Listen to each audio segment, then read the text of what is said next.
राज्य के मंत्री, संघ या राज्य के मंत्री लाभ के पद के अंतर्गत नहीं आएंगे, लाभ के अंतर्गत नहीं आएंगे। अब ये बताइए कि राष्ट्रपति का वेतन कितना?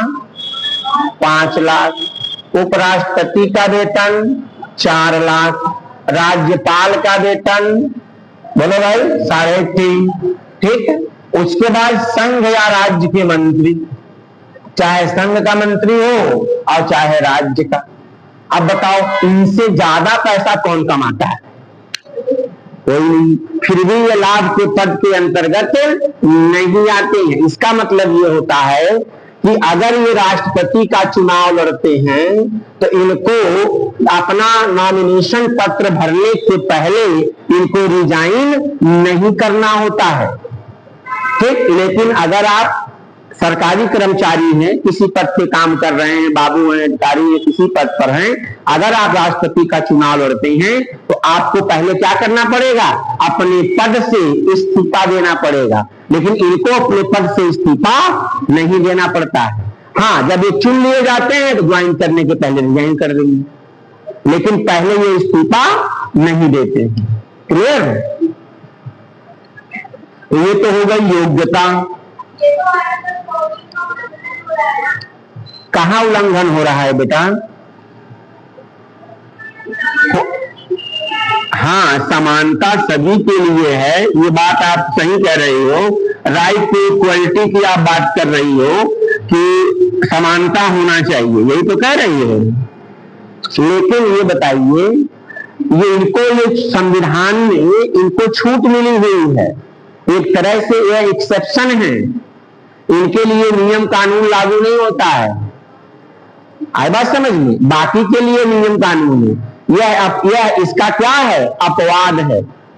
समझ गए? तो यह हो गई राष्ट्रपति की योग्यता। अगला लिखिए, राष्ट्रपति का निर्वाचन। हाँ, एक पॉइंट और लिख लीजिए, राष्ट्रपति तीनों सेनाओं का कमांडर इन चीफ होता है। एक लाइन लिख लीजिए, राष्ट्रपति केंद्रीय सशस्त्र बलों का या सेना का क्या होता है? कमांडर इन चीफ, यानी सर्वोच्च सेनापति होता है। ठीक है भाई, ये पॉइंट लिख लीजिएगा।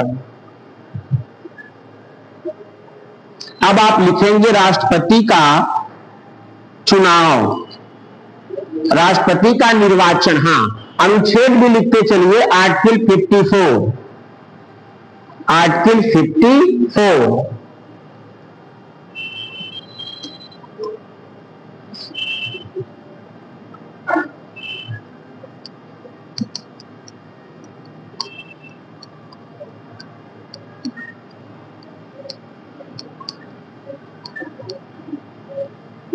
चलो भाई, राष्ट्रपति के चुनाव में कौन कौन से लोग भाग लेते हैं?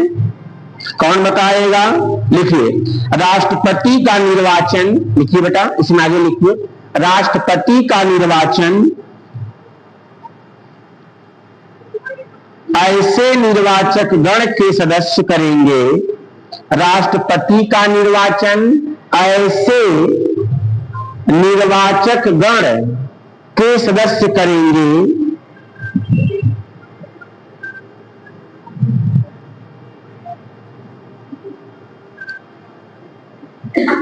जिसमें ऐसे निर्वाचक गण के सदस्य करेंगे जिसमें कौन कौन शामिल होगा भाई?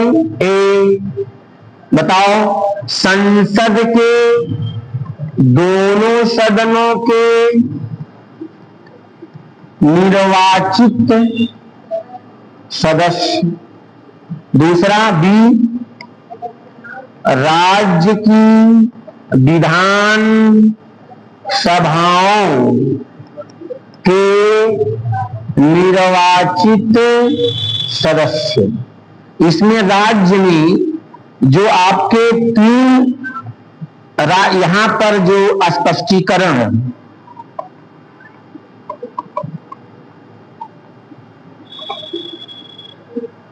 देखो यहां राज्य के अंतर्गत जो आपके 3 यूनियन टेरिटरी हैं, दिल्ली, J&K और पुडुचेरी, ये जो 3 यूनियन टेरिटरी हैं, यहां के जो विधानसभा, यहां पे क्या है, विधानसभा है, तो यहां पर भी क्या है, विधायक हैं। ये राष्ट्रपति के चुनाव में क्या लेते हैं, भाग लेते हैं। इस चीज को समझ लीजिए। राष्ट्रपति के निर्वाचक गण में संसद के दोनों सदनों के इलेक्टेड मेंबर नॉमिनेटेड नहीं लेंगे। पहले 2 एंग्लो इंडियन होते थे, ये तो खत्म हो गए, और 12 नॉमिनेटेड होते हैं आज भी। तो ये लोग चुनाव में भाग नहीं लेंगे, इलेक्टेड मेंबर दोनों हाउस के भाग लेंगे। उसके बाद राज्य की विधानसभाओं के निर्वाचित सदस्य, तो आपके यहाँ 28 क्या है, राज्य हैं, और 8 यूनियन टेरिटरी है। 8 में से 3 ऐसे यूनियन टेरिटरी हैं जहां पर क्या है, विधानसभाएं हैं। यानी कि राष्ट्रपति के चुनाव में दिल्ली, जम्मू कश्मीर एवं पुडुचेरी के जो विधायक हैं वो भी राष्ट्रपति के चुनाव में भाग लेते हैं। ठीक, लिख लिया इसको, कोई दिक्कत तो नहीं। आगे लिखिए नेक्स्ट पॉइंट, राष्ट्रपति के निर्वाचन की रीत। आर्टिकल 55, क्या बेटा, आर्टिकल 55 राष्ट्रपति के निर्वाचन की रीति, राष्ट्रपति के निर्वाचन की रीति। अब राष्ट्रपति का निर्वाचन कैसे होगा, वो उसको का क्या मतलब है। देखो यहां पर 2 चीजें समझना है राष्ट्रपति के निर्वाचन में, कि राष्ट्रपति का जो निर्वाचन होता है इसमें यह देखा जाता है कि सभी राज्यों का समान प्रतिनिधि हो। मतलब राष्ट्रपति ऐसा व्यक्ति चुना जाए जो सर्वसम्मति से चुना जाए। ठीक, इसके लिए संविधान में कुछ प्रावधान बनाए गए हैं। जैसे एक एमएलए के मत का मूल्य क्या होगा, एक एमपी के मत का मूल्य क्या होगा, इसके बारे में कुछ आइडिया है?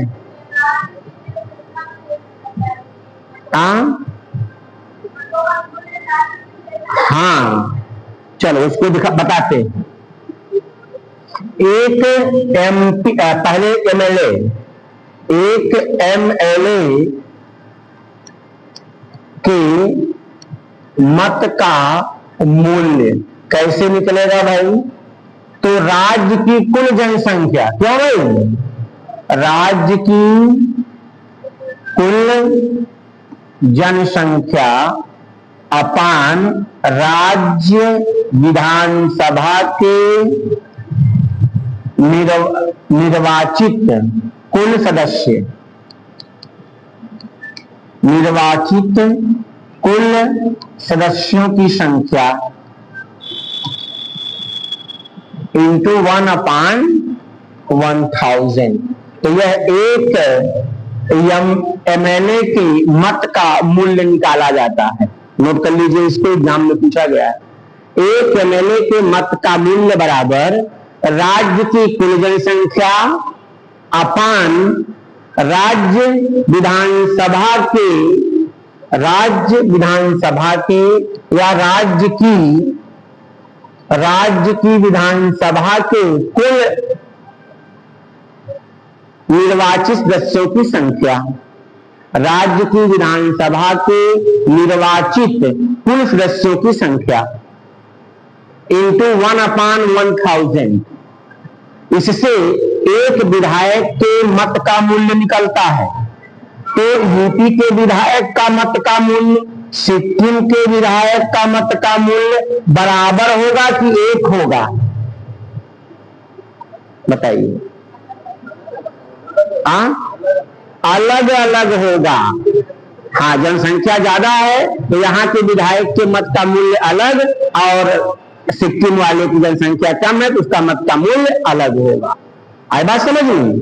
तो ऐसा व्यक्ति ना चुन लिया जाए कि जिसको एक ही पार्टी या 2 पार्टी चुनना चाहें, इसलिए ये व्यवस्था संविधान में की गई है। क्लियर? एक एमएलए के मत का मूल्य बराबर राज्य की कुल जनसंख्या अपान जितने भी उस राज्य के इलेक्टेड विधायक हैं उससे डिवाइड कर दीजिए इंटू 1/1000। ये क्यों कर देते हैं भाई? ये इसलिए करते हैं, अब जैसे मान लीजिए उत्तर प्रदेश की जनसंख्या 25 करोड़, अब 25 करोड़ को 403 आपके यहाँ इलेक्टेड है, इससे भाग दोगे, इसकी जो न्यूमेरिकल वैल्यू आएगी वो क्या आएगी? ज्यादा आएगी। इसलिए 1/1000 से इसको क्या कर देते हैं? डिवाइड कर देते हैं, जिससे न्यूमेरिकल वैल्यू क्या हो जाए? कम हो जाए। तो कैलकुलेशन करने में क्या होगा? आसानी। ठीक। अब एक एमपी के मत का मूल्य क्या होगा? एक एमपी के मत का मूल्य ये क्या होगा भाई? बताइए, कौन बताएगा भाई? कौन बताया था? एमएलए वाला, एमपी वाला भी बताया? एक नहीं याद है? देखो, सभी विधायकों का, देखिए, सभी विधायकों के मतों का कुल मूल्य, सभी विधायकों के जितने विधायक हैं, सभी विधायकों के मतों का कुल मूल्य अपान संसद के दोनों सदनों के निर्वाचित सदस्यों की संख्या से हम क्या कर देंगे? भाग दे देंगे। तो एक एमपी के मत का मूल्य निकल जाएगा। एक एमपी के मत का मूल्य, जितने सभी भारत में विधायक हैं, सभी विधायकों के मतों के मूल्य को क्या करिए? जोड़ लीजिए और संसद के दोनों सदनों के जितने निर्वाचित मेंबर हैं उससे क्या करिए? भाग दे दीजिए। तो एक एमपी के मत का मूल्य निकल जाता है। ठीक, क्लियर? अच्छा, राष्ट्रपति के चुनाव में पद्धति का यूज करते हैं, लिखिए, आगे लिखिए, बताते हैं। राष्ट्रपति का चुनाव, हाँ लिखो आगे, हाँ आगे बढ़ाओ, पॉइंट पॉइंट करके लिखो। राष्ट्रपति का चुनाव आनुपातिक प्रतिनिधित्व, आनुपातिक प्रतिनिधित्व एवं एकल संक्रमणीय मत प्रणाली, एवं एकल संक्रमणीय मत प्रणाली के द्वारा होता है। राष्ट्रपति का चुनाव आनुपातिक प्रतिनिधित्व, आनुपातिक, आनुपातिक प्रतिनिधित्व एवं एकल संक्रमणीय मत प्रणाली के द्वारा होता है। हमने आपको जब संसद पढ़ा रहे थे, याद करिए, तो हमने बताया था भारत में चुनाव दो तरीके से होता है। एक होता है first past the post system, जिसके अंतर्गत जो उम्मीदवार सबसे ज्यादा वोट पाता है अपने विधानसभा या लोकसभा क्षेत्र में, उसको क्या करते हैं? विजयी घोषित करते हैं। और एकल संक्रमणीय मत प्रणाली के अंतर्गत क्या होता है? इसमें के अंतर्गत जब आदमी वोट करता है तो वोट एक आदमी को नहीं देता है, क्या करता है? वो सबको देता है, लेकिन प्रेफरेंस के ऑर्डर में। और इसके लिए क्या होता है? इसमें एक न्यूनतम कोटा का मत, यानी कि राष्ट्रपति बनने के लिए एक न्यूनतम कोटा का मत प्राप्त करना होता है। ये कोटा का मत क्या होता है? कुल मत, जितना वोट पड़े, कुल मत डिवाइड बाय 2 + 1। इसको नोट कर लीजिए। राष्ट्रपति के चुनाव को जीतने के लिए, लिखिए, हम समझा रहे हैं, राष्ट्रपति के चुनाव को जीतने के लिए उम्मीदवार को एक न्यूनतम कोटा का मत प्राप्त करना होता है। एक जीतने के लिए एक न्यूनतम कोटा का मत, एक न्यूनतम कोटा का मत प्राप्त करना होता है। अब आगे लिख लीजिए, न्यूनतम कोटा का मत बराबर कुल मत डिवाइड बाय 2 + 1। न्यूनतम कोटा का मत बराबर कुल मत जितना टोटल वोट पड़ा है डिवाइड बाय 2 + 1। न्यूनतम कोटा का मत बराबर कुल मतों की संख्या या कुल मत डिवाइड बाय 2 + 1। अब इसको समझिए, जैसे राष्ट्रपति के चुनाव के लिए मान लीजिए 1000 लोगों ने वोट किया, तो 1000 को आप 2 से डिवाइड कर देंगे, कुल मत कितना है 1000 और +1 कर देंगे।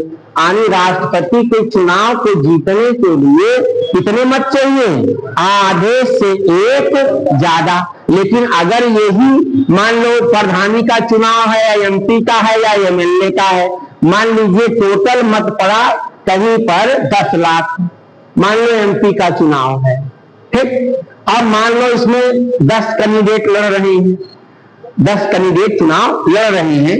एक कैंडिडेट जो सबसे अधिक वोट पाया वो 3,50,000 पाया, फिर कोई 2,50,000 पाया होगा, कोई 1 लाख पाया होगा, कोई 10,000 पाया होगा, ऐसे मत पाएंगे। अब इसमें जो सबसे अधिक मत प्राप्त करता है उसे हम क्या कर देते हैं, विनर घोषित कर देते हैं। लेकिन राष्ट्रपति के चुनाव में ऐसा नहीं होता है, उनको आधे से एक मत प्राप्त करना होता है। उसके लिए काउंटिंग की एक प्रक्रिया अपनाई गई है। जैसे यहाँ पे आपका 4 लोग हैं, अब जो भी वोटिंग करेगा वो सारे लोगों को वोट करेगा। इसको समझ लीजिए पहले, देखो न्यूनतम कोटा का मत जितना कुल मतों की कुल संख्या, मतों की कुल संख्या को 2 से डिवाइड कर देंगे और 1 से प्लस कर देंगे। मान लीजिए मतों की कुल संख्या है 1000 डिवाइड बाय 2 + 1 यानी कि 501। अब राष्ट्रपति बनने के लिए आधे से एक मत ज्यादा चाहिए। अब मान लीजिए राष्ट्रपति के चुनाव के लिए 4 कैंडिडेट खड़े हैं, ए, बी, सी एंड डी, और आपके पास जो वोटर हैं उनकी संख्या मान लीजिए 1000 है, ठीक है।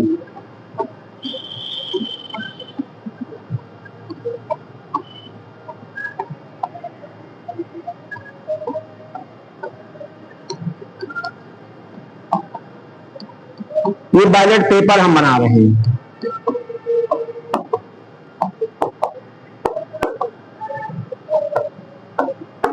अब जैसे क्या नाम है आपका, आदर्श वोट डालने गए, इनका पसंदीदा ए है, उसके बाद 2, उसके बाद 3, उसके बाद 4। बगल में आपका रविकांत जी गए, इनका पसंदीदा कैंडिडेट डी है। मान लीजिए वोट डालने गए, क्या नाम है तुम्हारा बिटिया, काजल, लो हो गया प्रांजल, आ गई है बिजली, सब मेहनत बेकार।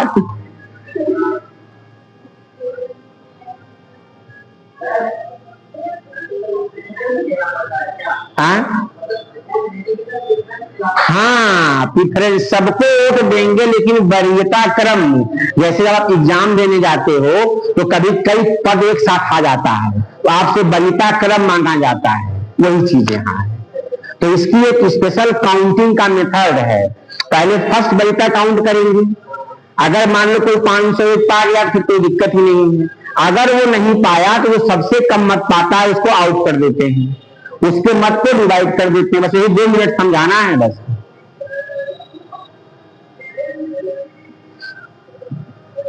जो हमने लिखे होंगे वो उड़ गया होगा वो, लेकिन कहीं टाइम ज्यादा ना ले लें।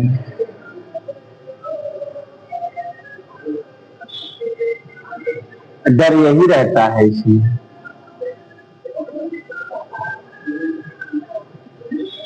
ज्यादा पुराना तो नहीं ले लेगा, टाइम ज्यादा ले लेगी, इसीलिए हम कह रहे थे इसको ना रहे, टाइम ज्यादा ले लेगा। हटा दें, कैसे हटेगा ये? देख लें 30-10 सेकंड, क्या पता आइए।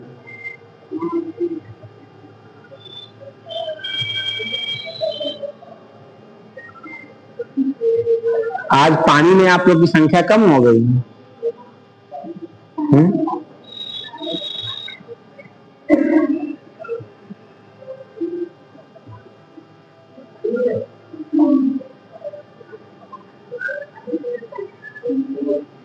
बहुत गर्मी है यार, हम तो रहे 2-4 दिन तो यहाँ पागल हो जाएंगे। सही बता रहे हैं, मजाक नहीं कर रहे हैं। क्या नहीं रहा भाई? आ तो गया, क्या बात है भाई? तो आगे बढ़ेगा।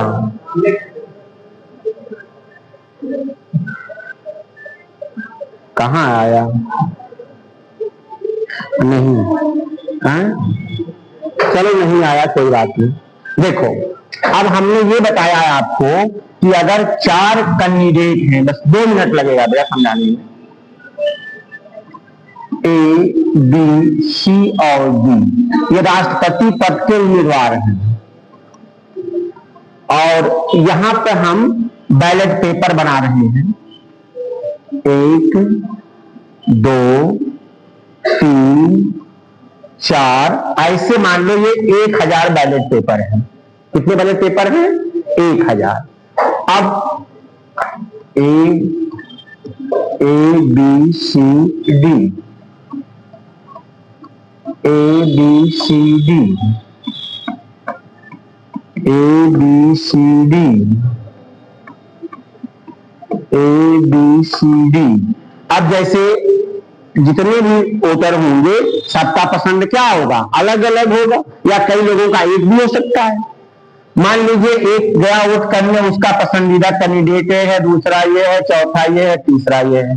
कोई दूसरा वोटर गया, वो बी को पसंद करता है। कोई तीसरा गया, वो ए को पसंद करता है। कोई और अगला गया, वो डी को पसंद करता है। तो ऐसे सबके अलग अलग क्या होंगे? बैलेट पेपर होंगे। सपोज करिए इनकी संख्या कितनी है? 1000। तो 1000 का मतलब एक कुल मत 1000 डिवाइड बाई 2 + 1 यानी कि 501 होना चाहिए। ठीक, अब इसमें ये देखेंगे कि ए को, जैसे यहाँ पे ए है, इन 1000 मतों में से, बहुत आराम से समझिए, इन 1000 मतों में से ए को पहला प्रेफरेंस कितने लोगों ने दिया है? मान लीजिए इनकी संख्या 300 है। मान लेते हैं कि इनकी जो फर्स्ट प्रेफरेंस है वो कितने लोगों ने दिया? 300। इनको दिया मान लीजिए 250, इनको दिया मान लीजिए कितना हो गया ये? 150। तो 150 और 250, 4 3 7, थोड़ा कम ज्यादा कर लो, इनको 180 बना दो। कितना बचा है? जो 250 और 3 550, डीसी तो कम है। कितना बचा भाई? 1000 में से घटाओ, 730 हुआ ना। तो 200 कितना बचेगा? 80। देखो पूरा जोड़े देखो आ रहा है कि नहीं? हो गया? सही है भाई, गलत तो नहीं है? सही है। चलो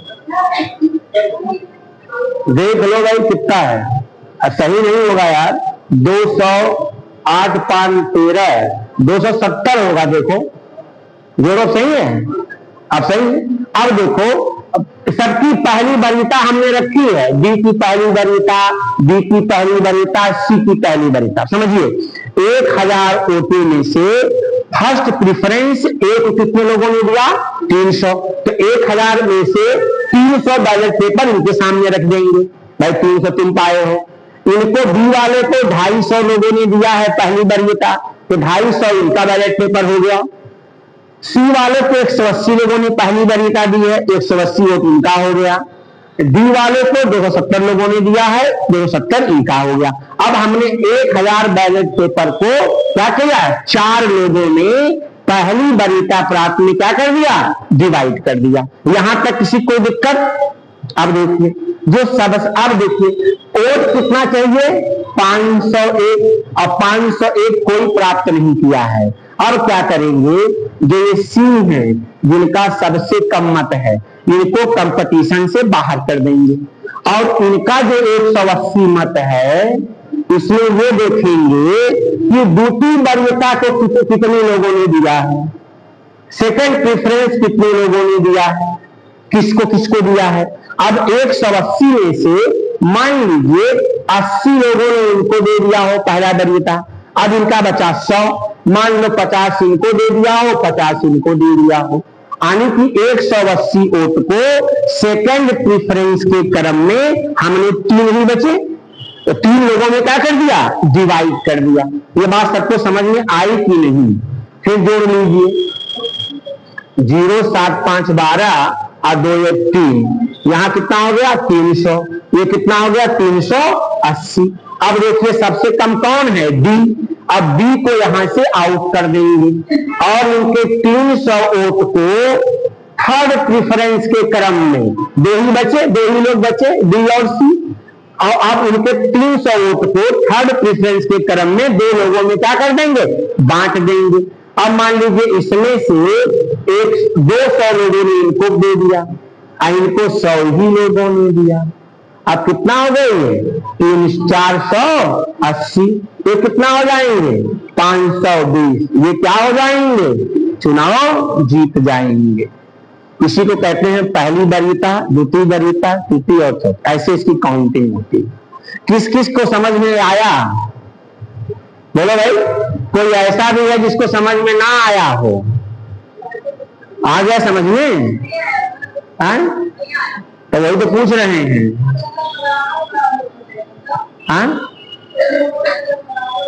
ऐसा कभी हुआ नहीं तो लाठी सिस्टम कर देंगे अगर 2 बराबर हो गए। मान लो 500 इनका भी हो गया, 500 इनका भी हो गया, तो लाठी निकालेंगे और कोई रास्ता बचता नहीं। टाई होने के केस में यही होता है। जैसे पहली बार जब आपका राज्यसभा बनी थी तो 245 नंबर चुन लिए गए। अब ये हुआ कि 2 साल के बाद कौन रिटायर्ड होगा, तो सबकी लाठी निकाल दी गई थी, जिसका नाम पर्ची में आ गया वो आउट। ठीक है, ऐसा नॉर्मली होता नहीं है, अगर होगा तो ये कंडीशन होगी। देखो इसमें हम लोग पहले वरीयता पे 1000 वोट को हमने बांट दिया। अब जो सबसे कम वोट पाएगा 180 वाला, उसको हम कंपटीशन से बाहर कर देंगे और उसके 180 बैलेट पेपर को ले लेंगे। अब उस 180 में से देखेंगे कि सेकंड प्रेफरेंस कितने लोगों को किन किन लोगों ने दिया है। उसमें हमने ये कहा कि इसके 180 में से 80 लोगों ने सेकंड प्रेफरेंस किसको दिया था, एक को, और 2 को 50-50 दिया था। तो हमने 180 वोट को सेकंड प्रेफरेंस के क्रम में ए, बी और डी में क्या कर दिया, बांट दिया। फिर भी कोई नहीं जीता, फिर जोड़ लिया मैंने। अब देखा कि सबसे कम किसका वोट है, बी का, तो बी के वोट को थर्ड प्रेफरेंस के क्रम में हम 2 ही लोग बचे, 2 लोगों में क्या कर देंगे, बांट देंगे। अब थर्ड प्रेफरेंस में 100 लोगों ने ए को पसंद किया था, लेकिन बी को कितने लोगों ने किया था, 200 लोगों ने किया था, इसलिए वोट किसको, कौन जीतेगा, डी चुनाव जीत जाएगा। ये फायदा ये होता है कि कोई व्यक्ति ऐसा ना चुन लिया जाए जिसको एक ही लोग चाहते हो या एक तरह के लोग चाहते हैं। राष्ट्रपति के चुनाव में सभी राज्यों का, सभी लोगों का समान मत होना चाहिए, यानी कि राष्ट्रपति जो चुना जाए वो सर्वसम्मति से चुना जाए, इसलिए ये व्यवस्था की गई है। आई बात समझ में? हाँ,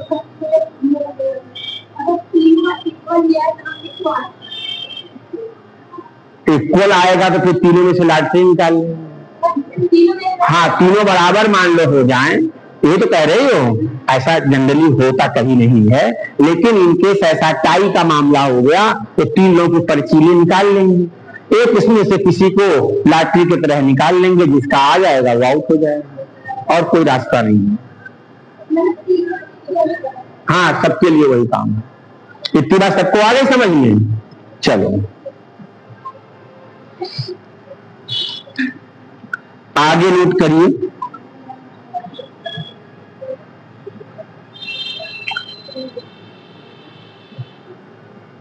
कहां तक क्या लिखा था? इलेक्शन हो गया ना। हाँ, कुछ चीजें हमें पॉइंट पॉइंट लिखवाना है, पहले उसको लिख लीजिए। पॉइंट पॉइंट लिखिए, इंपॉर्टेंट है। लिखिए, पहला पॉइंट लिखिए, राष्ट्रपति के चुनाव में, राष्ट्रपति के चुनाव में राज्यों के विधान परिषद के सदस्य भाग नहीं लेते।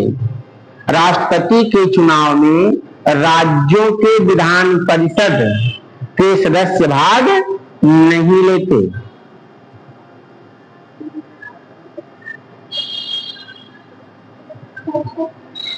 सदस्य भाग नहीं लेते। आपके यहां कितने राज्यों में विधान परिषदें हैं? 6। तो यहां के जो मेंबर होंगे राष्ट्रपति के चुनाव में भाग नहीं लेते। अगला नोट करिए,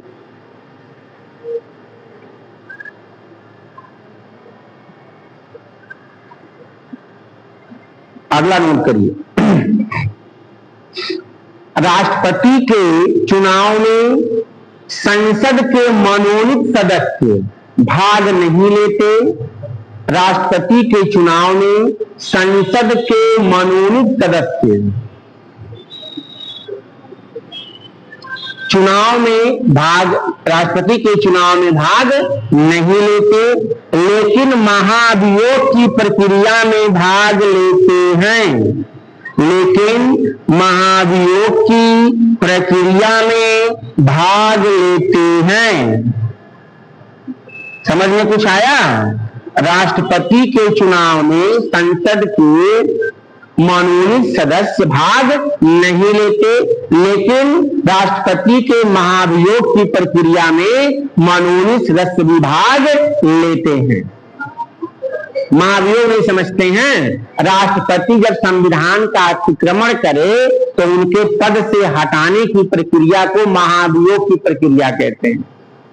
आर्टिकल 61 अभी आगे हम पढ़ाएंगे तो बताएंगे, ठीक है? तो जब राष्ट्रपति मनमानी करने लगे, संविधान के अकॉर्डिंग काम ना करे, संविधान का वायलेशन करे, तब उसको पद से क्या कर दिया जाएगा? हटा दिया जाएगा। इसे क्या कहते हैं? महाभियोग की प्रक्रिया। ठीक, आगे लिख लीजिए। हाँ, ऐसा संविधान में प्रावधान किया गया है कि उसमें के मेंबर भाग नहीं लेते हैं। अब क्यों का कोई जवाब नहीं है। अब नहीं है तो नहीं। अब जैसे आप ये पूछो कि फंडामेंटल ड्यूटीज क्यों जो है न्यायालय के द्वारा परिवर्तन ही जबकि फंडामेंटल राइट है, इसके बहुत सारे कारण हैं। ठीक है, मनोनीत का मतलब नहीं समझते हैं? जिनको डायरेक्ट अपॉइंटमेंट कर दिया जाता है बिना किसी चुनाव के। जैसे जो कला, विज्ञान और साहित्य का जिनको ज्ञान होता है, ऐसे 12 व्यक्तियों को लोकसभा, राज्यसभा में राष्ट्रपति डायरेक्ट अपॉइंटमेंट कर देता है। इसे मनोनीत सदस्य कहते हैं। ये राष्ट्रपति के चुनाव में भाग नहीं लेते। इसलिए नहीं लेते हैं कि जिन लोगों ने अपॉइंट किया है उनका कहीं ये फेवर ना करें। समझ रहे हो? ये क्या करें? उन लोगों का फेवर ना करें। जैसे मान लीजिए मोदी जी ने 12 लोगों का नाम भेज दिया और उन्हीं लोगों को राष्ट्रपति ने अपॉइंटमेंट किया, फिर राष्ट्रपति, वही राष्ट्रपति अगले चुनाव के लिए लड़ गया, तो 12 लोग तो उसी का सपोर्ट करेंगे। इसलिए ये व्यवस्था की गई है कि मनोनीत जो मेंबर होंगे ये पार्शियल हो सकता है, क्या करेंगे? उसका साथ दें, तो चुनाव फेयर एंड फ्री नहीं होगा। इसलिए इनको क्या करते हैं? बाहर कर देते हैं। क्योंकि हर राज्य में विधान परिषदें हैं नहीं, 6 राज्यों में विधान परिषदें हैं, इसलिए इनका कॉन्सेप्ट ही नहीं है कि ये भाग ही नहीं लेंगे। ठीक, आगे लिखो।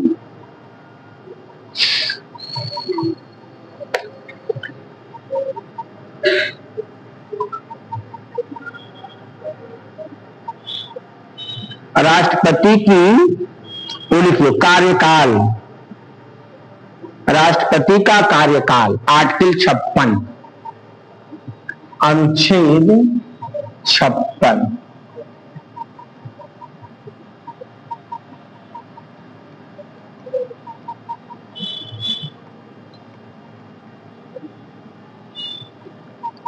कितने दिन तक अपने पद पे बना रहेगा?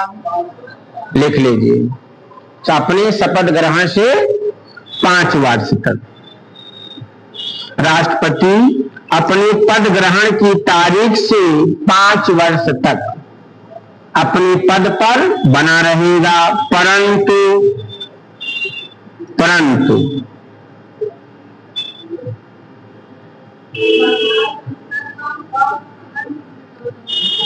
5 साल के लिए वो सरकार ने बस्ता वस्ता जमा करा लिया है, वो खाली कार्यवाहक के रूप में है, उनके पास उनका बस्ता चला गया, जमा हो गया है। ठीक है, तो जैसे प्रधानमंत्री का कार्यकाल नॉर्मली 5 साल होता है, पहले भी जा सकते हैं, जब तक अगला चुन नहीं लिया जाता है तब तक उनको पद पर बने रहना दिया जाता है, कि जिससे कोई काम प्रभावित ना हो। हालांकि उनको कोई नीति निर्णायक विषय पर कोई फैसला लेने का अधिकार नहीं होता, खाली काम चलाऊ होते हैं, कार्यवाहक होते हैं। आई बात समझ में? आगे लिखिए, परंतु, इतना लिख लिया, अब लिखिए, परंतु राष्ट्रपति कभी भी उपराष्ट्रपति को संबोधित करके अपना त्यागपत्र दे सकता है। लिखिए, परंतु पॉइंट नंबर 1, राष्ट्रपति कभी भी उपराष्ट्रपति को संबोधित करते हुए अपना त्यागपत्र दे सकता है। यानी कि राष्ट्रपति अपना त्यागपत्र किसको देता है? उपराष्ट्रपति को। और उपराष्ट्रपति इसकी तत्काल सूचना किसको देंगे? लोकसभा अध्यक्ष को। आगे लिख लीजिए, इसमें बढ़ा लीजिए, उपराष्ट्रपति इसकी तत्काल सूचना किसको देते हैं? लोकसभा अध्यक्ष को। अब पॉइंट नंबर 2 लिखिए,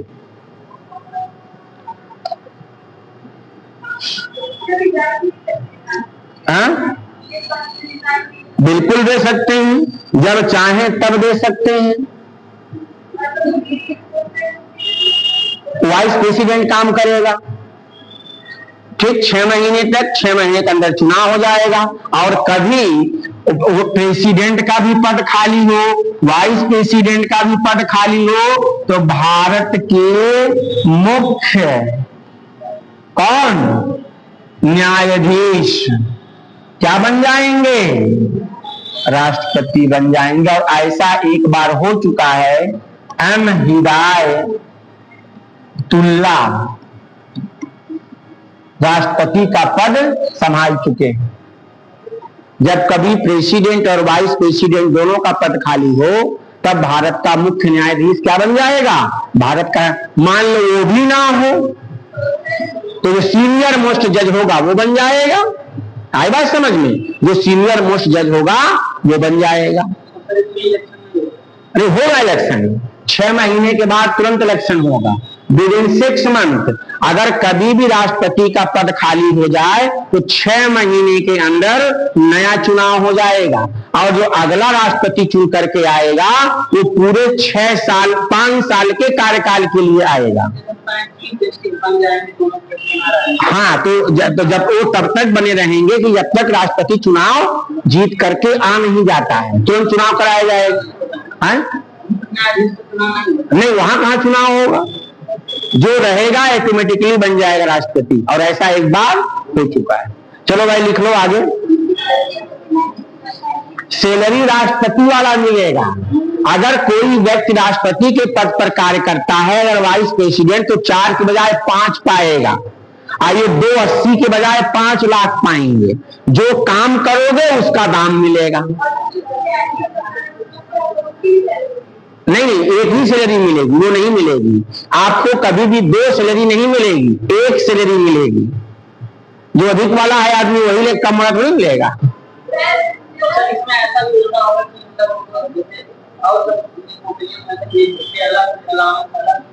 हाँ, जितने भत्ता, जितनी शक्तियां और मुक्तियां राष्ट्रपति को प्राप्त होंगी, जो कार्यवाहक रहेगा वो सारी शक्तियां और मुक्तियां उसको भी प्राप्त होगी। फ्री आना, फ्री रहना, फ्री खाना, फ्री जाना, सारी विशेषाधिकार उसको मिलेगा। सब कुछ वही मिलेगा जो एक राष्ट्रपति को मिलता है। ठीक, लिखिए अगला। हाँ, 5 साल के लिए। हाँ हाँ, वो भी मतलब मर जाए, इस्तीफा दे दे तो दे दे, फिर चुनाव होगा, 6 महीने में फिर चुनाव होगा, दे दे भाई। हाँ बिल्कुल, दोबारा फिर चुनाव होगा। लेकिन अमेरिका में नियम नहीं है। अमेरिका में अगर राष्ट्रपति त्याग पत्र दे दे या मर जाए तो जो वाइस प्रेसिडेंट वहां का है वो बचे हुए पूरे कार्यकाल के लिए काम करेगा। जैसे डोनाल्ड ट्रंप है, इनको वहां कार्यकाल 4 वर्ष होता है। अमेरिका में, यूएस में 4 वर्ष होता है। मान लीजिए डोनाल्ड ट्रंप अभी 1 साल कुछ महीना हुआ या 1.5 साल हुआ, मान लो किसी दिन टपक गए तो मान लो 2.5 साल इनका कार्यकाल बचा है, सपोज दैट। तो जो वाइस प्रेसिडेंट बेंस्टी कार्ट है वो 2.5 साल के लिए रहेगा। लेकिन भारत में नियम नहीं है। भारत में मैक्सिमम 6 महीने के अंदर चुनाव हो जाना चाहिए। एक कॉन्स्टिट्यूशनली मैंडेट है कि 6 महीने तक कार्यवाहक के रूप में वाइस प्रेसिडेंट, वो नहीं है तो चीफ जस्टिस ऑफ इंडिया काम करेगा और 6 महीने के अंदर प्रेस इलेक्शन होगा और जो आएगा अपना 5 साल कार्यकाल पूरा करेगा। लेकिन अगर एक एमपी मर जाए, एक प्रधानमंत्री मर जाए तो जो दूसरा प्रधानमंत्री बनेगा या एमपी बनेगा वो बचे हुए कार्यकाल के लिए बनेगा। ऐसा नहीं है। अब जैसे मान लीजिए मोदी जी कितने साल कार्यकाल हो चुका है, उम्र नहीं पूछ रहे हैं, कार्यकाल पूछ रहे हैं। कब चुनाव हुआ था पिछली बार? 24 में हुआ था, अब 29 में होगा, 26 चल रहा है।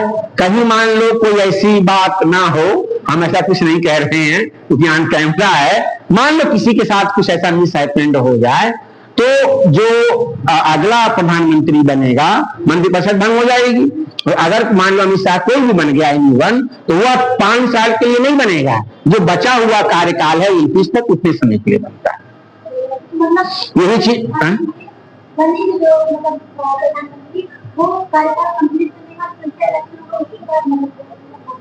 नहीं यार, चुनाव क्यों होगा? जैसे इंदिरा गांधी जब मरी थी तो उनके बेटे राजीव गांधी प्रधानमंत्री बन गए, तो वो 85 में मरी थी, 89 या 2 साल 3 साल का कार्यकाल उनका हो चुका था। तो जो 3 साल का बचा था उतने दिन के लिए प्रधानमंत्री रहे, फिर चुनाव हुआ, फिर जीते, फिर बने। हाँ, अब ये थोड़ी ना एक बार बन जाओगे तुम। अमेरिका में एक बार से 2 बार खाली बन सकता है प्रधानमंत्री। अब भारत में जब तक पैर कब्र में लटकाए हैं, अगर जनता मतलब लोगों ने चुन लिया है तो बनेगा। यहाँ कोई समय सीमा नहीं है, जितनी बार चुनाव लड़ेंगे जीतेंगे उतनी बार बनेंगे। आगे लिखो दूसरा पॉइंट, इसमें लिखो बेटा, संविधान के अतिक्रमण करने पर, अगला पॉइंट लिखो, संविधान के अतिक्रमण करने पर राष्ट्रपति को, संविधान के अतिक्रमण करने पर या संविधान का अतिक्रमण करने पर राष्ट्रपति को अनुच्छेद 71 के तहत, अनुच्छेद 71 61 के तहत महाभियोग की प्रक्रिया से हटाया जा सकता है। अनुच्छेद 71 के तहत महाभियोग की प्रक्रिया से राष्ट्रपति को हटाया जा सकता है। इसका मतलब यह है कि जब कभी राष्ट्रपति संविधान का क्या करे, अतिक्रमण करे, उल्लंघन करे, तब इसको 61 आर्टिकल के तहत महाभियोग लगा करके क्या कर दिया जाएगा, संसद के दोनों सदनों के कुल मेजॉरिटी से, कुल संख्या के 2/3 से इनको इनके पद से क्या कर दिया जाएगा, हटा दिया जाएगा।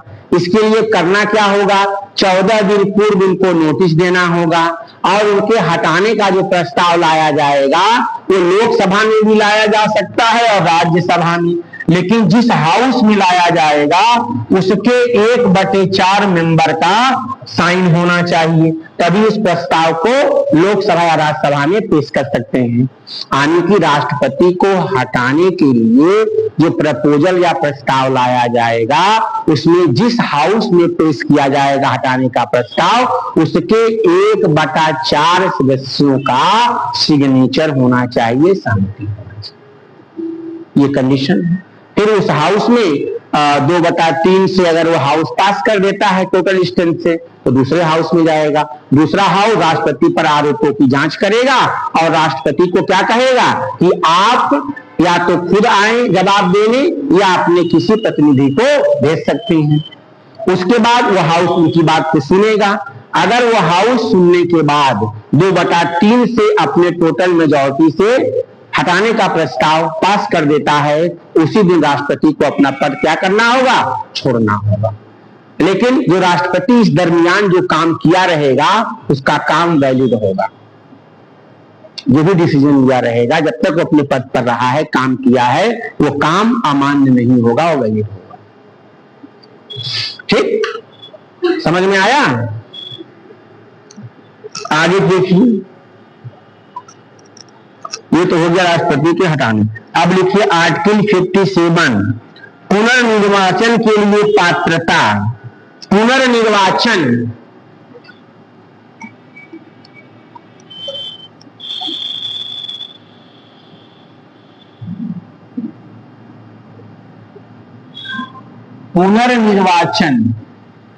लिख लोगे ना, वो ना है भाई, ऊपर रहे। पुनर्निर्वाचन के लिए पात्रता, के लिए पात्रता,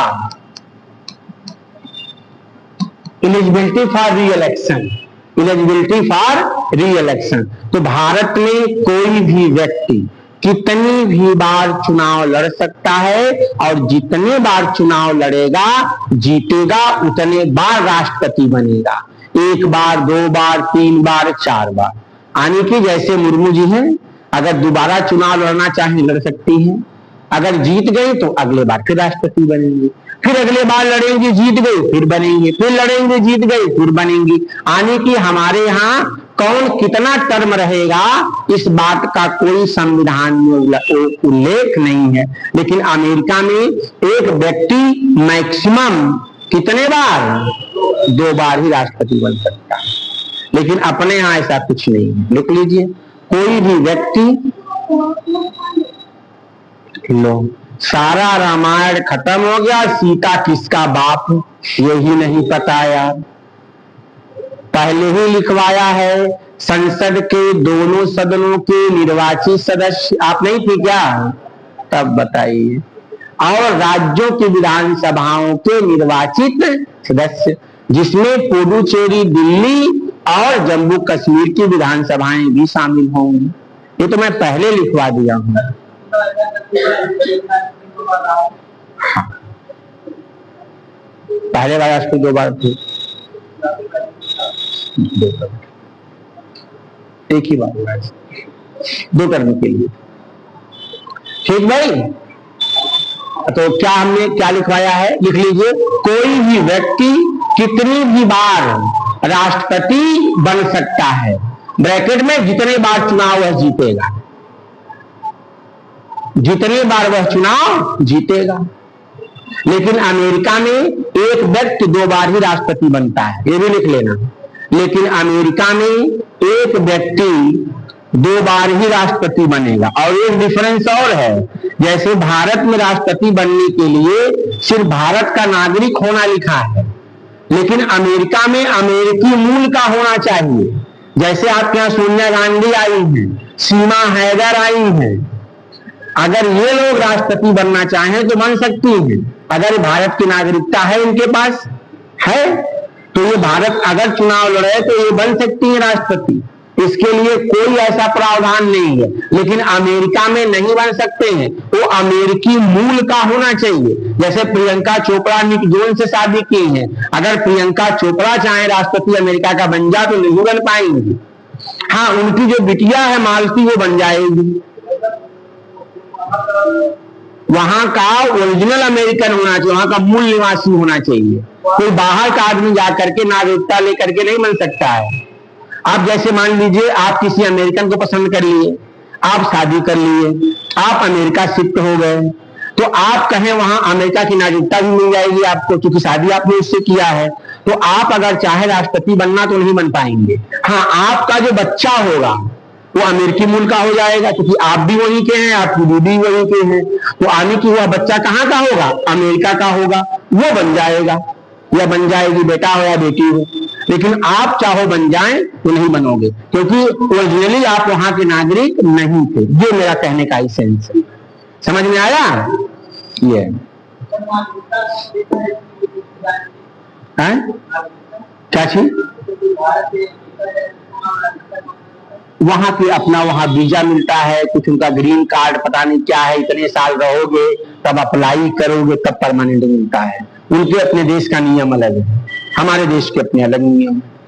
हमारे यहाँ 5 तरीके से मिलता है, तो बता चुके हैं। बाई बर्थ, बाई रजिस्ट्रेशन, देशीकरण, एक्वायर में अगर आप किसी भूभाग को करते हैं तो ये क्या है आपकी, या वंश परंपरा के अनुसार, ये 5 तरीके से आपके नागरिकता मिलती है। उनके देश में अपने उनके नियम, अलग अलग देशों में नागरिकता प्राप्त करने की अलग अलग नियम। चलो भाई आगे देखो,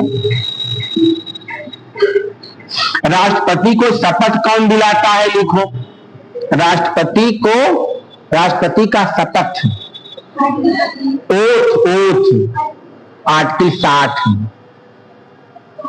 हाँ, शपथ।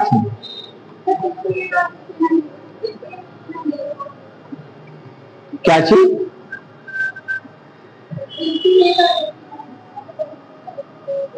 $59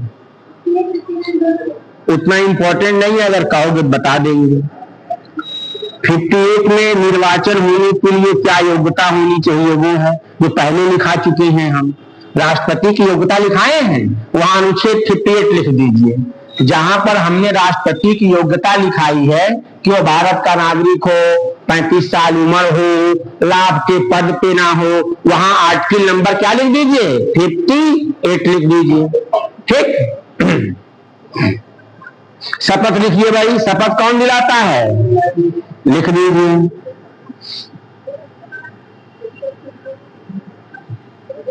लिख लीजिए, कोई भी व्यक्ति राष्ट्रपति का पद ग्रहण करने के पहले भारत के मुख्य न्यायाधीश के समक्ष क्या लेगा? शपथ लेगा। लिख डालो, कोई भी व्यक्ति राष्ट्रपति पद ग्रहण करने से पहले क्या करेगा? भारत के मुख्य न्यायाधीश के समक्ष शपथ लेगा। अगर मान लो मुख्य न्यायाधीश नहीं है तो जो भी सीनियर मोस्ट जज उपलब्ध होगा के समक्ष क्या लेंगे? शपथ लेंगे। यदि भारत का मुख्य न्यायाधीश नहीं है या अनुपस्थित है या पद खाली है तो जो भी सीनियर मोस्ट जज रहेगा वो शपथ दिला देगा। ये बात इसको बढ़ा लेना आगे, ठीक है भाई। अब हम लोग बात करेंगे राष्ट्रपति पर महाभियोग। डालो आर्टिकल 61।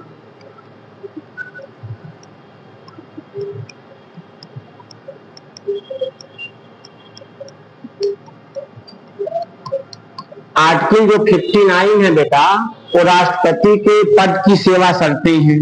जब तक आप पद पे रहेंगे, कहीं आप दूसरा पद नहीं लेंगे, लाभ के पद पे नहीं रहेंगे, वगैरह वगैरह, उसकी सेवा शर्तें, सर्विस का टर्म एंड कंडीशन। ठीक, आगे लिखिए, राष्ट्रपति पर महाभियोग। तो आधार क्या होगा? संविधान का अतिक्रमण।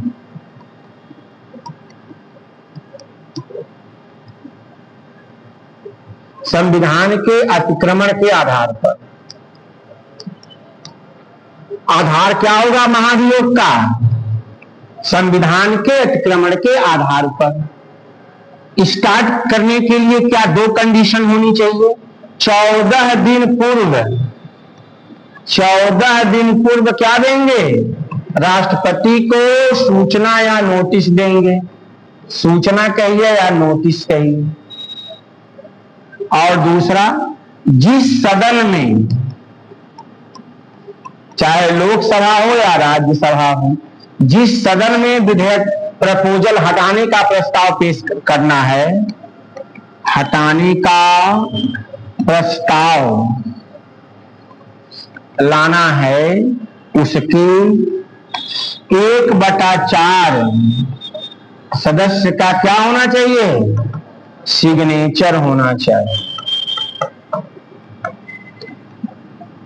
लिख लीजिए, 14 दिन पूर्व नोटिस देनी होगी।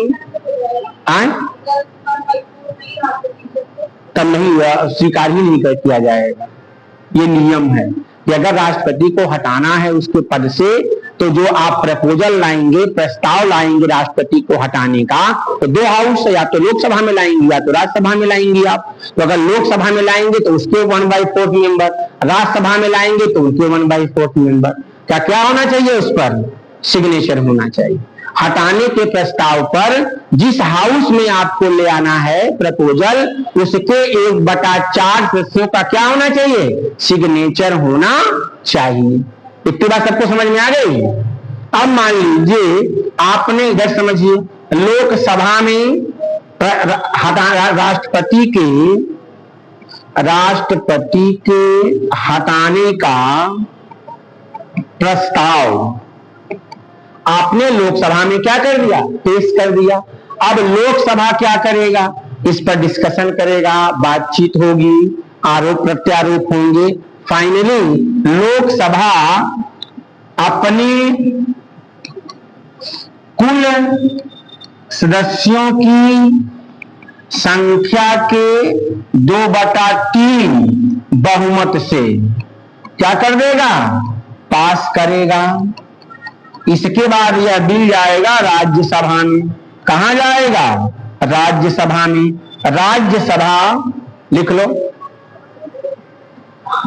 लिखवा दें इसको बोल के, लिख लो, लिखो।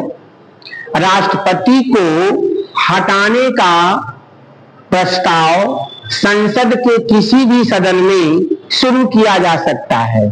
राष्ट्रपति को हटाने का प्रस्ताव संसद के किसी भी सदन में शुरू किया जा सकता है। ठीक, हमने एग्जाम्पल लोकसभा का लिया है। किसका एग्जाम्पल लिया है? लोकसभा का। लिखिए, यदि प्रस्ताव को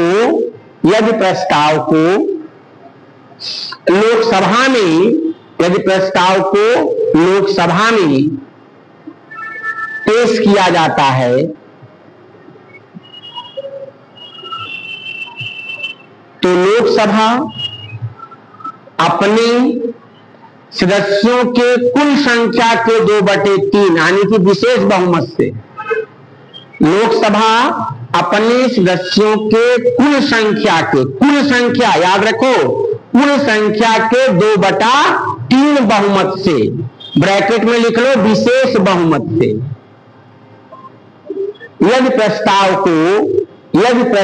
को पास कर देती है, यदि प्रस्ताव को पास कर देती है,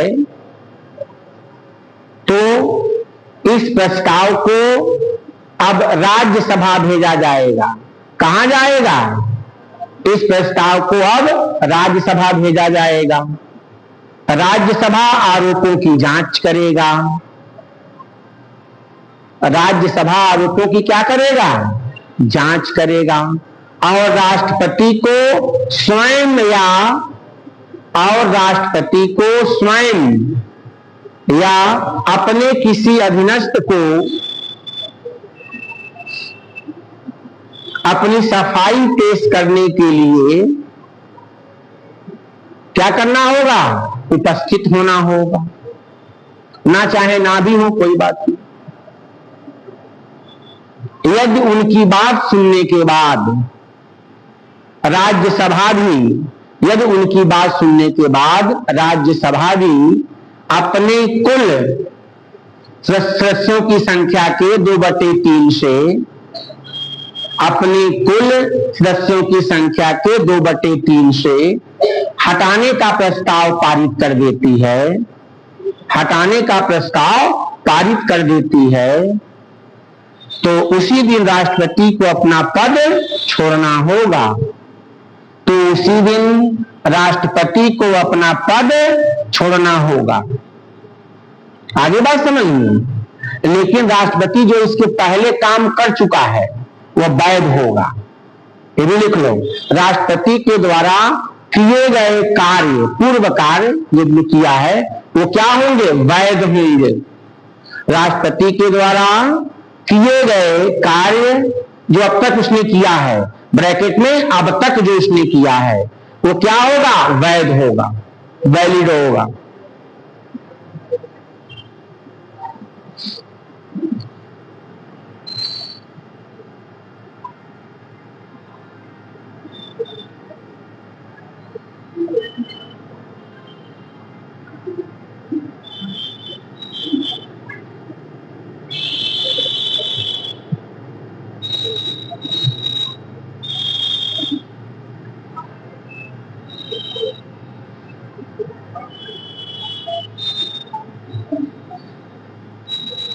कुछ हम नोट्स भी भेजेंगे, हम मेन पॉइंट जैसे डिस्कस कर रहे हैं, कुछ हम नोट्स भी भेजेंगे, उसको भी नोट्स बनाना है आप लोगों को, ठीक है। पूरा डिटेल हम भेजेंगे, ऐसा नहीं कि इतना लिखवा दिया तो इतना ही है, ठीक।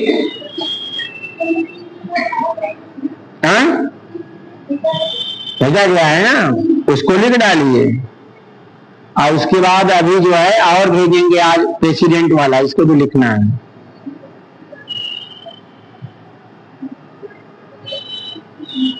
आगे लिखिए।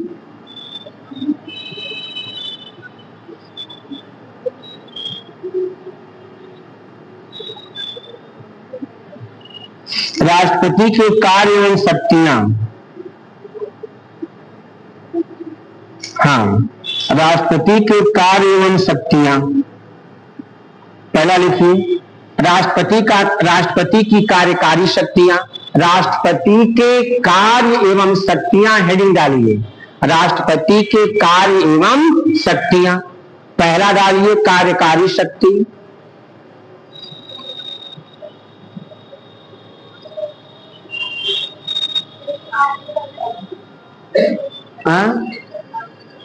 हाँ, अभी सब बता रहे हैं, आर्टिकल 53 में है ये। नहीं, ये आर्टिकल 53 में है, जो संघ की कार्यपालिका शक्ति होगी राष्ट्रपति में नहीं है। ये बात कहां लिखी है? आर्टिकल 53 में। दूसरा है विधायी शक्ति,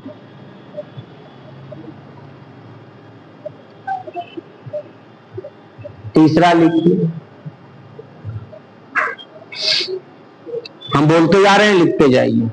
पहला लिखिए कार्यकारी शक्ति, दूसरा क्या लिखे हैं?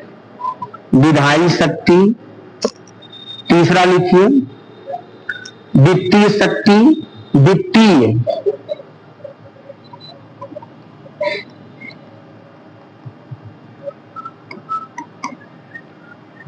शक्ति, चौथा लिखिए न्यायिक शक्ति,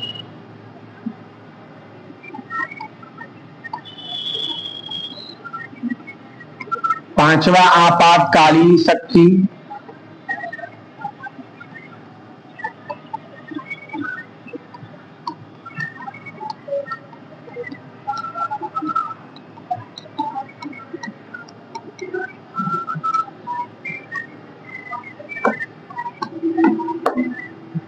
और अगला लिखिए सैन्य शक्ति,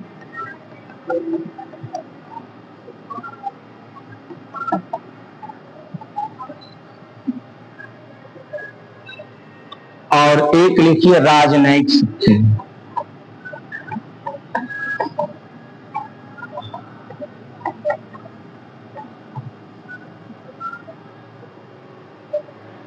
ठीक,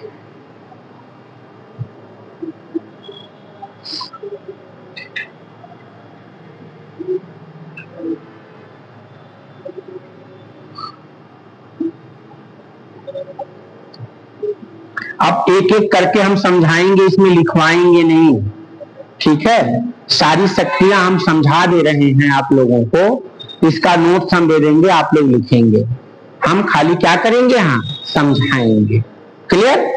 अब देखिए राष्ट्रपति की कार्यकारी शक्ति क्या होती है, समझिए इसको। जितने भी भारत सरकार काम करती है वो किसके नाम पे होता है? राष्ट्रपति के नाम पे। चाहे किसी विदेश में संधि करनी हो, व्यापार करना हो, ट्रेड करना हो, किसके नाम से होगा? राष्ट्रपति के नाम से। जितने भी देश का शासन चलेगा संघ सरकार का, किसके नाम से? राष्ट्रपति के नाम से। जितनी भी नियुक्तियां होती हैं, अपॉइंटमेंट, चाहे लोकसभा सॉरी चाहे अटॉर्नी जनरल की नियुक्ति हो, चाहे निर्वाचन आयोग की नियुक्ति हो, चाहे यूपीएससी के सदस्यों की नियुक्ति हो, चाहे पिछड़ा वर्ग हो, चाहे एससी हो वर्ग हो, एसटी वर्ग हो, ये सारी नियुक्तियां कौन करता है? राष्ट्रपति करता है। किसके सलाह पर? प्रधानमंत्री के सलाह पर, यानी कि केंद्र सरकार के स्तर पर राष्ट्रपति के द्वारा की गई सारी नियुक्तियां उसके कार्यकारी शक्ति के अंतर्गत आता है। ठीक, इतनी बात सबको समझ में आई कि नहीं? क्या बताएंगे? राष्ट्रपति की कार्यकारी शक्ति में क्या बताएंगे? कि राष्ट्रपति के केंद्र सरकार के सारे कामकाज राष्ट्रपति के नाम पे किए जाते हैं। राष्ट्रपति सीएजी नियंत्रक महालेखा परीक्षा, उसके बाद भारत चुनाव आयोग के अध्यक्ष और उसके मेंबर, उसके बाद संघ लोक सेवा आयोग के अध्यक्ष और मेंबर, राज्यों के राज्यपाल, वित्त आयोग के अध्यक्ष और मेंबर। ठीक, ये सबकी नियुक्ति कौन करता है? एससी आयोग, एसटी आयोग, प्रधानमंत्री की नियुक्ति, उनके कहने पे अन्य मंत्रियों की नियुक्ति, ये पूरा का पूरा ये कौन करता है? सारा काम राष्ट्रपति के कार्यकारी शक्ति के अंतर्गत आता है। इसका हम नोट्स रखे हैं, वो आपके ग्रुप में डलवा देंगे।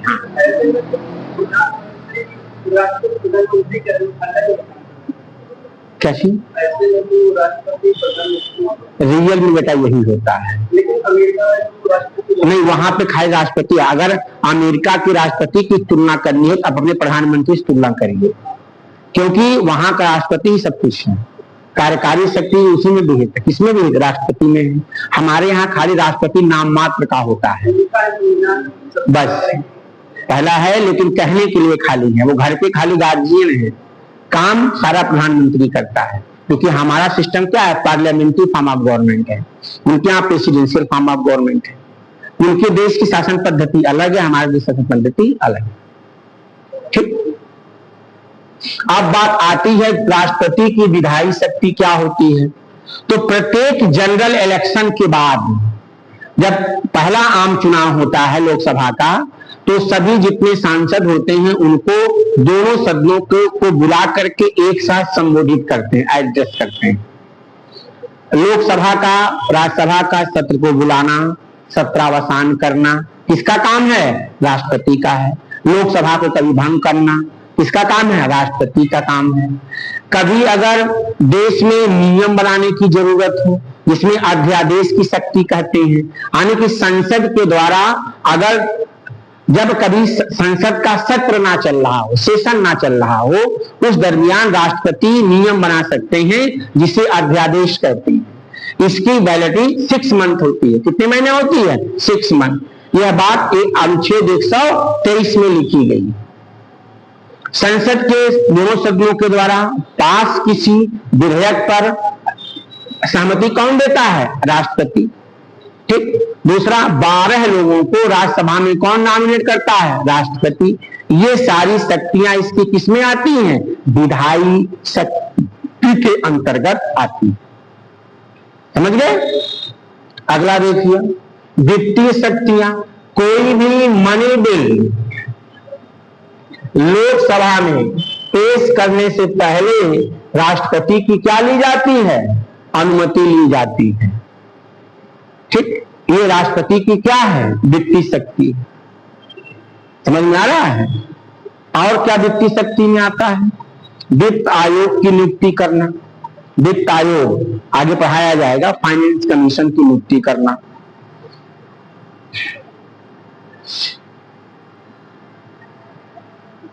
ठीक, नियंत्रक वित्तीय संसद उसके ठीक है। हर 5 साल पर वित्त आयोग का गठन करना। कोई भी मनी बिल पेश करने से पहले राष्ट्रपति की क्या ली जाती है? मंजूरी। या राष्ट्रपति की क्या आती है? वित्तीय शक्तियां हैं।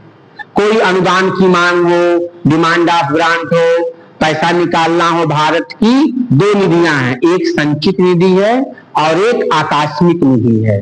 तो आकस्मिक निधि से राष्ट्रपति क्या कर सकता है? पैसा बिना संसद के अप्रूवल को सरकार को दे सकता है। ये सारी शक्तियां राष्ट्रपति की किसमें आती हैं? वित्तीय शक्तियों के अंतर्गत आती हैं। इसके बाद न्यायिक शक्ति। तो सुप्रीम कोर्ट और हाई कोर्ट के जज की नियुक्ति करना। दूसरा पार्डनिंग पावर, क्षमादान शक्ति। अगर किसी व्यक्ति को न्यायालय ने फांसी दे दिया हो या जीवन कारावास दे दिया हो, तो राष्ट्रपति उसके क्या कर सकता है? माफ कर सकता है। इसको भी अलग से पढ़ाएंगे, समाधान शक्ति, पार्डनिंग पावर। ठीक, तो राष्ट्रपति की ये क्या है? न्यायिक शक्तियां हैं। न्यायिक शक्ति में जजेस की नियुक्ति करना, हाई कोर्ट का हो या सुप्रीम कोर्ट का हो। दूसरी चीज, अगर किसी व्यक्ति को न्यायालय ने क्या दे दिया हो, फांसी या आजीवन कारावास, उसको सजा को क्या कर सकता है, माफ कर सकता है, कम कर सकता है, उसको बदल सकता है। राष्ट्रपति ऐसा तो नहीं होता है। हाँ, तो माफ तो कर सकता है, लेकिन माफी का मतलब राष्ट्रपति ही खाली इसमें नहीं होता है, उसमें मंत्रिपरिषद विचार करेगा, प्रधानमंत्री की जो नेतृत्व वाली, जब वो कहेगा तब राष्ट्रपति कहेंगे। मेन सर्वे सर्वा आपका प्रधानमंत्री। देश में सिर्फ 3 पद हैं, एक पीएम, राज्य में सीएम और जिले में डीएम। ये 3 पद का अपना कोई तोड़ नहीं है, अपने अपने स्तर पर। देश के स्तर पर सबसे बड़ा पावरफुल आदमी जो चाहे वो कर ले, ठीक। राज्य के स्तर पर और जिले के स्तर पर, ये तीनों पद अपने आप में राजा हैं, किंग हैं, ठीक है। तो राष्ट्रपति अपनी मर्जी से नहीं कर देता, जब तक मंत्रिपरिषद नहीं करेगा तब तक नहीं कर पाएगा। इसके बाद देखिए आपातकालीन शक्तियां, तो इसके लिए आपके संविधान में आर्टिकल 352 से लेकर के 360 तक के प्रावधान है। आर्टिकल 352 में अगर कोई देश हमारे देश के ऊपर आक्रमण कर दे, या हम लोग किसी देश के ऊपर आक्रमण कर दें, या देश में लोग शस्त्र के साथ विद्रोह करना शुरू कर दें, तो राष्ट्रपति क्या लगा देगा, इमरजेंसी लगा देगा, आपातकाल की घोषणा कर देगा। यह बात कहां लिखी है, आर्टिकल 352 में। इसी में आर्टिकल है 356, जब राज्य सरकार संविधान के प्रावधानों के अनुसार कार्य ना करे तो राष्ट्रपति क्या करता है, उस राज्य में राष्ट्रपति शासन लगा देता है। इसे यूपी में अभी तक 10 बार लग चुका है। इसके बाद अगला है आर्टिकल 360, इसको वित्तीय आपातकाल कहते हैं। जब कभी देश की वित्तीय स्थिति क्या हो जाए, खराब हो जाए, देश में क्राइसिस आ जाए पैसे के, तो प्रेसिडेंट ऑफ इंडिया क्या कर सकता है, बोलो भाई, वित्तीय आपातकाल लगा देगा। इसमें जजेस की सैलरी, सारे कर्मचारियों की सैलरी क्या कर दी जाएगी, कम कर दी जाएगी। हालांकि अभी तक भारत में वित्तीय आपातकाल लागू नहीं हुआ है। हाँ, नेशनल इमरजेंसी लगी है कितनी बार, 3 बार। एक बार जब हम लोग चाइना से लड़े थे 62 में, दूसरे बार 71 में जब बांग्लादेश आजाद हुआ, और तीसरा 75 में। तो 3 बार हमारे यहाँ इमरजेंसी लगाई गई। आगे देखिए राष्ट्रपति की सैन्य शक्ति, तो राष्ट्रपति तीनों सेनाओं का क्या होता है, कमांडर इन चीफ होता है, सर्वोच्च सेनापति होता है। इस हैसियत से ये तीनों सेनाओं के प्रमुखों की क्या करता है, नियुक्ति करता है, अपॉइंटमेंट करता है। आई बात समझ में, हमारी तीनों जो सेना है उसका कमांडर इन चीफ कौन होता है, राष्ट्रपति।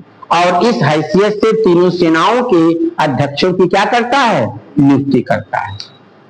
अगला है राजनयिक शक्ति, डिप्लोमेटिक पावर। ये क्या है, एक आपके यहाँ एग्जाम जब आईएएस का होता है, आईएएस का, इसी के साथ एक एग्जाम होता है आईएफएस का, इंडियन फॉरेन सर्विस, भारतीय विदेश सेवा। समझते हैं। तो जैसे हमारे देश की अन्य देशों में एम्बेसी है, दूतावास जिसे कहते हैं, क्या कहते हैं, दूतावास। जैसे अमेरिका का दूतावास हमारे यहाँ है, हमारा दूतावास कहाँ है, अमेरिका में है। इराक ईरान के सारे दूतावास हमारे यहाँ है, हमारा दूतावास उनके यहाँ है।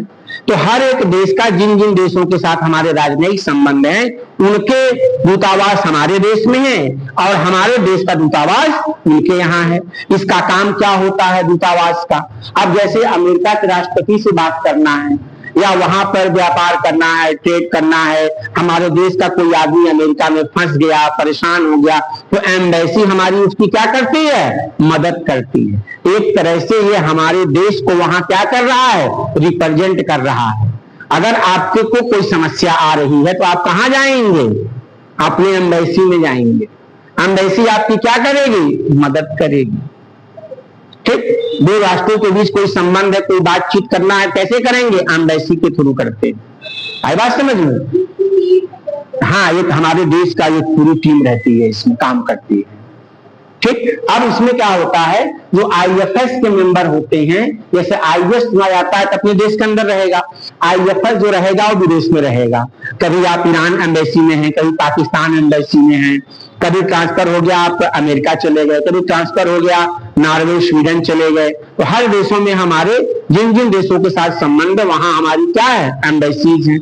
तो एम्बेसीज के लोगों की नियुक्ति करना, वहां के दूतावास जो आएंगे एम्बेसडर, उनका स्वागत करना, ये किसका काम है, राष्ट्रपति का काम है। समझ में आ गया? जैसे अभी देखो ईरान इराक में मामला फंसा था तो सारे लोगों को एम्बेसी बुलाया गया, एम्बेसी के थ्रू उनकी व्यवस्था बनाई गई और सारे भारतीयों को वहां से क्या कर दिया गया, निकाल दिया गया। ऐसे यूक्रेन में हमारे लोग फंसे थे, वहां हमारी एम्बेसी है, लोगों ने एम्बेसी से क्या किया, संपर्क किया, उन लोगों को एम्बेसी ने क्या किया, वहां से निकलने की व्यवस्था की। वहां की सरकार से क्या करेगी, बातचीत करेगी, भाई हमारे देश के लोग हैं, आप अपना लड़ो भिड़ो चाहे जो करो, लेकिन हमारे नागरिक क्या होने चाहिए, सुरक्षित रहने चाहिए। और इनको सुरक्षित तरीके से हम कहां भेज रहे हैं, अपने देश भेज रहे हैं। समझ में आया? तो ये आपके कुल मिलाकर के राष्ट्रपति की क्या रही शक्तियां। हमें राष्ट्रपति में दो चीज और पढ़ाना है, एक राष्ट्रपति की पार्डनिंग पावर, क्षमादान शक्ति, और एक हमको पढ़ाना है वीटो पावर, और एक हमको पढ़ाना है ऑर्डिनेंस मेकिंग पावर। तीन चीजें हमें आपको बताना है, ये तीनों नोट कर लीजिए। एक हमें राष्ट्रपति की क्षमादान शक्ति, आप हमको बताएंगे जब अगली बार पढ़ाने आएंगे, राष्ट्रपति की क्षमादान शक्ति, ये आर्टिकल 72 में 72 में। दूसरा, राष्ट्रपति की अध्यादेश जारी करने की शक्ति, ये आर्टिकल 123 में। और तीसरा है तीसरा है क्या बता रहे थे तीसरा भाई,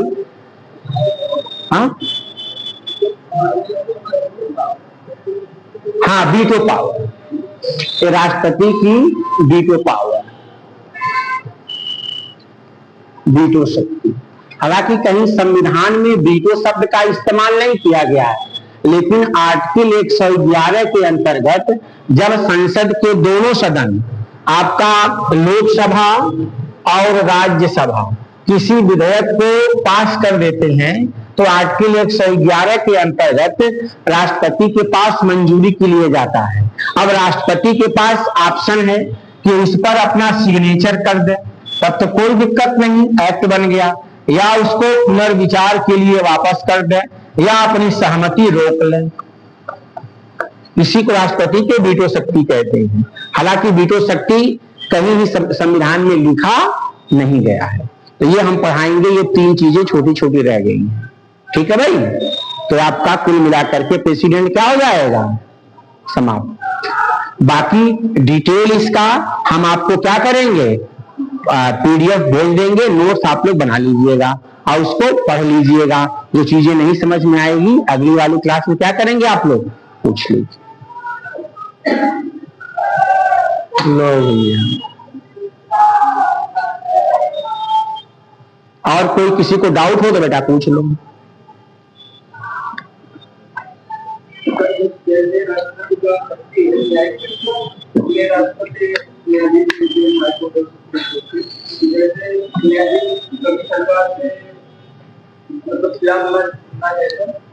खिलाफ फैसला दे दे, काहे ना करेगा।